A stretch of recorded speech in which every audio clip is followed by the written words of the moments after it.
കൊല്ലം സുധിയുടെ ഭാര്യ എന്ന ലേബലിൽ നിന്ന് പൂർണ്ണമായി മാറി രേണുവായി മാറിയിരിക്കുകയാണ് രേണു സുധി.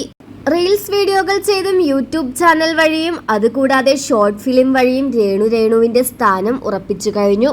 എന്നാൽ സോഷ്യൽ മീഡിയയിൽ ഇപ്പോഴും രേണു സുധിയെ അച്ചടക്കം പഠിപ്പിച്ചുകൊണ്ടുള്ള കമന്റുകളാണ്.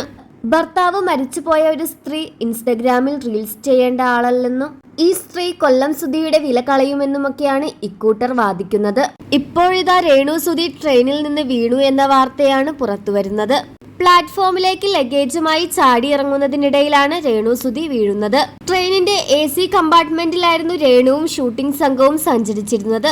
ഡോറ് തുറക്കാനുള്ള ശ്രമത്തിലാണ് ട്രെയിൻ നീങ്ങാൻ ആരംഭിച്ചതും പെട്ടെന്ന് ഇറങ്ങാനുള്ള ശ്രമത്തിനിടെ കാൽ തെറ്റി പ്ലാറ്റ്ഫോമിലേക്ക് തലയിടിച്ച് വീഴുകയായിരുന്നു. ആ സമയത്താണ് തലയ്ക്ക് ഗുരുതരമായി അടിയേൽക്കുന്നത്. ഭാഗ്യത്തിനാണ് പാളത്തിലേക്ക് വീഴാതിരുന്നതെന്നും വലിയൊരു അപകടമാണ് തന്നിൽ നിന്ന് ഒഴിവായത് എന്നാണ് രേണു പറയുന്നത്. പെട്ടെന്ന് തന്നെ ആശുപത്രിയിലേക്ക് കൊണ്ടുപോകുകയും CT സ്കാൻ ഉൾപ്പെടെ എടുക്കുകയുമാണ് ചെയ്തത്. ഈ സംഭവം സോഷ്യൽ മീഡിയ വഴി രേണു പങ്കുവച്ചതോടുകൂടി രേണുവിനെതിരെ രൂക്ഷമായ വിമർശനമാണ് ആരാധകരുടെ ഭാഗത്തു നിന്നെത്തുന്നത്. ഒരാൾ അയാൾക്ക് സംഭവിച്ച അപകടത്തെക്കുറിച്ച് പറയുമ്പോൾ എന്തിനാണ് ഇങ്ങനെ വിമർശിക്കുന്നത് എന്ന് പറഞ്ഞുകൊണ്ടും ഒരു കൂട്ടരെത്തുന്നുണ്ട്. വെറുപ്പിന്റെ അവസാനം ഇഷ്ടമായി തുടങ്ങി എന്നുള്ള കമന്റുകളാണ് കമന്റ് ബോക്സ് നിറയെ.